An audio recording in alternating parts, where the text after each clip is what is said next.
जिसने भी अपने घर में मौजूद अपने माँ बाप के होठों की मुस्कुराहट को बुलंद रखा, ज़िंदगी में कभी भी कोई भी मुसीबत उसके सामने आकर उसे टकरा नहीं सकती, उसे परेशान नहीं कर सकती। चाहे आप किसी भी धर्म में विश्वास करते हो, चाहे आप किसी भी धार्मिक स्थल पर जाकर पूजा करते हो, आपके धर्म के आपके ईश्वर आपसे तभी प्रसन्न हो सकते हैं जब आप अपने माँ बाप की इज्जत करते हैं और माँ बाप को अपने दिल में स्थान देते हैं। डुमरांव नगरवासियों को आज होने वाले काली पूजा के वार्षिक अवसर पर हम आप सभी को शुभकामनाएं देते हैं। नमस्कार, मैं हूं मनोज कुमार और आप देख रहे हैं हमारा चैनल मिस्टर मनोज एंकर। तो आइए सबसे पहले बक्सर ज़िले के सुर्खियों पर एक नज़र डाल लेते हैं। डुमरांव बक्सर ज़िले में संक्रमण की कुल संख्या बढ़कर पहुंच गई 684। बक्सर टाउन में पहली बार सेंट्रल जेल में पाया गया एक कोरोना पॉजिटिव। जिले में संक्रमण बढ़ने के बावजूद प्रशासन देरी से कर रही है बैरिकेडिंग। नावानगर प्रखंड में भी मिले 2 कोरोना पॉजिटिव। बक्सर में एक और कोविड-19 हॉस्पिटल किया गया तैयार, जिसमें मौजूद है 40 बेड। हालिया रिपोर्ट में डुमरांव से कोई भी व्यक्ति नहीं पाया गया है कोरोना संक्रमित। आज होने वाले डुमरांव में मां काली के वार्षिक पूजनोत्सव को महामारी के कारण किया गया स्थगित। कुछ समय पहले वायरल फोटो की सच्चाई आ गई सामने, जिसमें एक व्यक्ति कंधे पर सिलेंडर रखे हुए थे और एक स्त्री ने एक ट्रे में बच्चे को लेकर घूम रही थी। रविवार को जिले के विश्रामपुर में एक 14 वर्षीय बालक दीपू चौधरी की कंचन नदी में डूबने से हो गई मृत्यु। सोनवर्षा थाना क्षेत्र के गिरधर बराव में पैसे के लेन देन में एक युवक पर किया गया चाकू से हमला। 19 जुलाई को हुए मंझरिया देवी की हत्या में शामिल मुख्य अभियुक्त किया गया गिरफ्तार। तो आइए अब खबरों को पढ़ते हैं विस्तार से। सबसे पहले तो हम आपको ये बता दें कि हमारे ज़िले में कोरोना का रिपोर्ट क्या है और कोरोना का संक्रमण किस तरीके से बढ़ रहा है। तो आपको इतनी जानकारी है कि कुल संक्रमण हमारे यहाँ पहुँच गया है 684। रिकवर्ड लोगों की संख्या भी बढ़ोतरी हुई है और वो जो 391 था वो 411 हो गया, मतलब कि 20 लोगों की रिकवरी भी हुई है। और हमारे ज़िले में अभी जो एक्टिव केसेस चल रहे हैं वो है 273। इस समीकरण को मिलाकर पता करने पर ऐसा लग रहा है कि हमारे यहाँ कुल 22 नए संक्रमण की पुष्टि हुई है। हालांकि इसके अतिरिक्त 2 व्यक्तियों की डेथ भी हुई है। हमारे ज़िले में एक और व्यक्ति की भी डेथ हुई है जो कि ज़िले के थे, लेकिन ज़िले के बाहर उनकी डेथ हुई। तो अभी जो रिपोर्ट्स आए हैं 22, इनमें से मैं आपको बता दूं कि अकेले 20 बक्सर टाउन के हैं, 2 नावानगर प्रखंड के हैं। डुमरांव का कोई भी रिपोर्ट इसमें नहीं है शामिल। तो बक्सर टाउन में जहाँ जहाँ से लोग पॉजिटिव पाए गए हैं उनकी जो सूची है, टाउन थाना से 1 व्यक्ति है, टीचर्स कॉलोनी से भी 1 व्यक्ति, मुसाफिरगंज से भी 1 व्यक्ति है, सदर प्राथमिक स्वास्थ्य केंद्र से 2 व्यक्तियों को पॉजिटिव पाया गया है। साथ ही साथ चीनी मिल से भी 2 व्यक्ति पॉजिटिव है और नई बाज़ार से भी 2 लोगों को पॉजिटिव पाया गया है।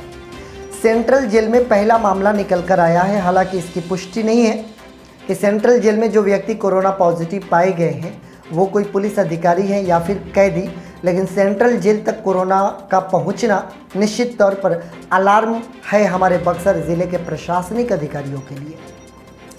इसके अतिरिक्त सिविल लाइन मोहल्ले में 2 लोगों की रिपोर्ट पॉजिटिव आई है और शिवपुरी में 1 व्यक्ति को पॉजिटिव पाया गया है। सोहनी पट्टी की अगर बात करें तो 1 व्यक्ति पॉजिटिव है। जमुना चौक और पुराना चौक, दोनों चौक से 2-2 लोगों की रिपोर्ट पॉजिटिव आई है। इसके अलावा पीपी रोड में 1 व्यक्ति पॉजिटिव है और बक्सर में एक और व्यक्ति पॉजिटिव है जिनका पता नहीं अंकित है। तो इस प्रकार से बक्सर ज़िले में और बक्सर टाउन में एक बार फिर से कुछ समय तक बक्सर टाउन की रिपोर्ट रुकी हुई थी, ज़्यादा लोग पॉजिटिव नहीं आ रहे थे, लेकिन हालिया का जो न्यूज़ आया है ये बता रहा है कि बक्सर टाउन एक बार फिर से अलर्ट हो जाए, क्योंकि अभी संक्रमण का दौर थमा नहीं है। एक बार जो ये संक्रमण की शुरुआत होती है फिर लंबा खींच कर जाता है, चाहे वो डुमरांव हो, चाहे आपने नया भोजपुर के बारे में सुना था, अब बक्सर की बारी है, फिर डुमरांव में भी चल रहा है। ये संक्रमण हमें झेलना है और इंतज़ार करना है संयम के साथ कि ये संक्रमण हमें छोड़कर दूर जाए और हम कोरोना मुक्त हों। हम आपको ये भी बताते चले कि बक्सर टाउन के लोगों में इस बात को लेकर आक्रोश है कि जिस घर और मोहल्ले से कोरोना पॉजिटिव निकल कर आ जा रहे हैं तुरंत उसको सील कर देना मांगता है, ताकि लोगों को ये पता चले और लोग सतर्क हो जाएं। लेकिन प्रशासन के द्वारा काफ़ी देरी से बैरिकेडिंग कराई जा रही है बक्सर टाउन में। इसके अलावा 2 पॉजिटिव नावानगर प्रखंड से भी पाए गए हैं। एक व्यक्ति जो है वो प्रॉपर नावानगर के ही हैं, दूसरे जो व्यक्ति हैं नवानगर प्रखंड स्थित वासुदेवा के निवासी हैं। इन 2 लोगों की रिपोर्ट्स और पॉजिटिव आई है। नवानगर भी कोरोना से काफ़ी ज़्यादा जूझ रहा है और वहाँ पर भी कई खामियां निकल कर आई है। वहाँ के कुछ लोग अपनी चेकअप कराने चाहते हैं क्योंकि वो संक्रमित व्यक्ति के संपर्क में आए थे। इसके बावजूद कुछ ऐसी खबरें निकल कर आ रही है कि वहाँ के ब्लॉक्स पर लोगों को उतनी आसानी से टेस्टिंग नहीं की जा रही है जितनी आसानी से होने चाहिए। आगे बढ़ते हैं, बताना चाहेंगे आप लोगों को कि बक्सर में एक और कोविड-19 हॉस्पिटल तैयार किया जा रहा है। इसमें कुल मिलाकर 40 बेड्स होंगे और इन 40 बेड्स में से 30 बेड्स पर ऑक्सीजन अवेलेबल होगा। तो ज़िलाधिकारी के द्वारा ये एक और अच्छा प्रयास किया गया है वर्तमान के संक्रमण को देखते हुए। अब ये हॉस्पिटल है या सिर्फ आइसोलेशन सेंटर, ये तो ज़िलाधिकारी बताएंगे, क्योंकि कई तरीके की बातें निकल कर आ रही है कि ये हॉस्पिटल्स जो तैयार हो रहे हैं सिर्फ व्यक्तियों को आइसोलेट करने के लिए और टेम्पोरेरी देखरेख और मेडिसिन ही अवेलेबल कराई जा रही है। लेकिन अगर उचित व्यवस्था हो और पूरी तरीके से चिकित्सीय व्यवस्था हो और मेडिकल टीम वहाँ पर कम्प्लीटली एक्टिव रहे तो पेशेंट्स को ज़्यादा सहूलियत होगी। उम्मीद है ज़िलाधिकारी इन तमाम चीज़ों की भी व्यवस्था करेंगे। इसके अतिरिक्त आपको पता होगा कि डुमरांव में भी एक कोविड-19 हॉस्पिटल तैयार किया जा रहा है जिसमें कि 80 बेड शामिल है। टीचर्स ट्रेनिंग कॉलेज के नवनिर्मित भवन है, वहाँ पर अभी न्यूली बिल्ट है, अभी निर्माण कार्य बहुत सारे चल भी रहे हैं। वहीं पर ये कोविड-19 हॉस्पिटल तैयार किया जा रहा है जिसमें 80 बेड शामिल है। ये भी डुमरांव के लोगों के लिए सहूलियत है। इस बीच हम आपको बता दें कि आज की तारीख में हमारे डुमरांव नगर में माँ काली का वार्षिक पूजनोत्सव होता है। हर वर्ष बड़ी धूमधाम से डुमरांव के लोग इस वार्षिक पूजनोत्सव को मनाते हैं। सुबह से ही भक्त वहां पर स्नान करने और जल चढ़ाने के लिए जाया करते हैं। आज ही का दिन है, यह पहला ऐसा मौका है जब से हम लोगों ने होश संभाला है कि आज के दिन डुमरांव में इतनी खामोशी और सन्नाटा है। आज कोई सजावट नहीं होगी, न ही कोई लाउड स्पीकर्स लगेंगे, न ही लोग वहाँ पर पहुँचेंगे। हज़ारों की संख्या में प्रतिवर्ष वहाँ पर भीड़ देखी जाती है। लेकिन आज के इस संक्रमण को देखते हुए, इस महामारी को देखते हुए मंदिर प्रशासन ने इस स्थिति की गंभीरता को समझा है और ये तय किया है कि इस वर्ष वार्षिक पूजनोत्सव नहीं कराया जाएगा। अतः श्रद्धालुओं से अनुरोध है कि आप अपने घर पर ही रहकर पूजा को संपन्न करें। आगे अगर कोई टेलीकास्ट की व्यवस्था करती है मंदिर प्रशासन तो आप अपने घर से ही डिश टीवी के माध्यम से शायद दर्शन कर सके। ये मंदिर प्रशासन के ऊपर डिपेंड करता है। आप सभी डुमरांव नगरवासियों को माँ काली के वार्षिक पूजनोत्सव के अवसर पर मैं मनोज कुमार ढेरों शुभकामनाएं देता हूँ। साथ ही साथ खेद व्यक्त करता हूँ कि इस वर्ष हम लोग उस पूजा स्थल पर एक साथ इकट्ठा नहीं हो सकेंगे। आगे बढ़ते हैं। जो एक फ़ोटो जो वायरल हुआ था जिसने कि झकझोर के रख दिया था पूरे बिहार को, केवल बक्सर ज़िले को नहीं। जिस छायाकार ने उस फोटो को क्लिक किया था, सदर हॉस्पिटल का वो फ़ोटो था। एक व्यक्ति थे जो कि ऑक्सीजन सिलेंडर अपने कंधे पर रखे थे। एक स्त्री थी जो कि ट्रे में एक छोटे बच्चे को लेकर अपने गोद में लेकर ढो रही थी। फोटो जब ही वायरल हुआ हर किसी को मर्माहित कर दिया। लोगों ने बहुत ही आक्रोशित होकर प्रतिक्रिया दी और हमारे बक्सर ज़िले के हॉस्पिटल सुविधाओं पर कई सारे सवाल खड़े होने लगे। इस बीच कुछ और भी खबरें आई कि निजी हॉस्पिटल का दोष था, सरकारी हॉस्पिटल ने कुछ नहीं किया था। लेकिन बक्सर खबर एक न्यूज़ पोर्टल है हमारे फेसबुक पर, उन्होंने इस न्यूज़ की जांच पड़ताल की, इस फोटो की सच्चाई का पता लगाने की कोशिश की तो पता चला कि राजपुर के सखुआना गांव के निवासी थे वो लोग। और जो पुरुष ऑक्सीजन सिलेंडर ढो रहे थे वो बच्चे के पिता नहीं बल्कि बच्चे के दादाजी थे। और जो स्त्री उस बच्चे को ट्रे में ढो रही थी वो उनकी माँ नहीं बल्कि उनकी बुआ थी। उन लोगों से बात करने की कोशिश की बक्सर खबर के लोगों ने और वहाँ पर पता लगाने की कोशिश की कि हकीकत क्या है। तो लोगों ने जो हकीकत बताया वो निश्चित तौर पर हमारे बक्सर ज़िले के हॉस्पिटल में जो सिस्टम्स अभी लागू हो रहे हैं वो बहुत ही ख़राब और ख़तरनाक है। उन लोगों ने बताया कि पर्ची कटाने के लिए उन्हें कितनी बार ऊपर नीचे दौड़ना पड़ा। बच्चे की क्रिटिकल सिचुएशन थी, लगातार हॉस्पिटल ने रिजेक्ट किया, इनकार किया इलाज देने से। और आज कोरोना काल में ऐसी समस्याएं वो तमाम लोग झेल रहे हैं जिनके घर पर कोई बीमार पड़ रहा है या बहुत ही चिंताजनक स्थिति थी।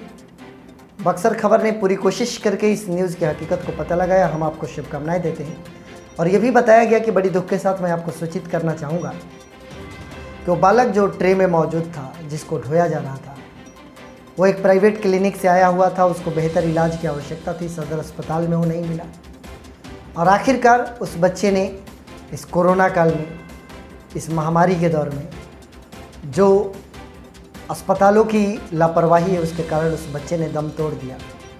इस कोरोना काल में अपनी ज़िंदगी को बचा नहीं पाया। यह अत्यंत दुख की बात है।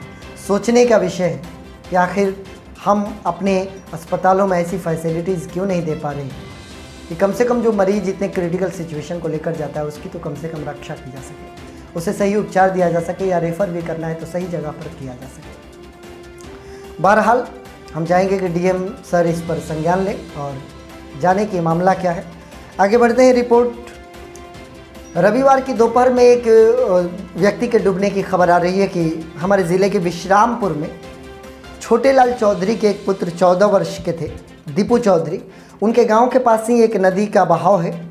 नदी का नाम कंचन नदी कहा जाता है। पानी उतना नहीं रहता, लेकिन अभी वर्षा ऋतु है और वर्षा ऋतु में मैं हमेशा कहता हूँ कि हर नदी नाला तालाब लबालब भर जाता है। वही हाल उस नदी की थी। उस नदी में उस 14 वर्षीय बालक के डूबने से मृत्यु हो गई। मैं लगातार अपने वीडियोज़ के माध्यम से, न्यूज़ के माध्यम से माँ बाप से ये गुजारिश कर रहा हूँ कि आप अपने बच्चों को अकेले इस बारिश के मौसम में कहीं पर स्नान करने को ना छोड़ें। ऐसी हालत में ऐसी घटनाएं होना स्वाभाविक है। परिवार ने एक अपने बेटे को खो दिया, उनके दुख को हम समझ सकते हैं। आपके प्रति हमारी संवेदनाएं हैं, लेकिन साथ ही साथ ये सलाह भी कि आगे से हम ऐसी गलती ना दोहराएं, इसका हम ख्याल रखें। इस बीच एक और खबर निकल कर आ रही है। सोनवर्षा थाना क्षेत्र के अंतर्गत गिरधर बराव में चाकू से हमला किया गया है एक व्यक्ति पर। बताया ये जा रहा है कि कुछ पैसे का लेन देन था। हमला करने वाले और पीड़ित दोनों पट्टीदार हैं, एक दूसरे से जुड़े हुए हैं। बताया ये जा रहा है कि जिस व्यक्ति पर हमला हुआ है उन्होंने 2 व्यक्तियों को नामजद अभियुक्त बनाया है।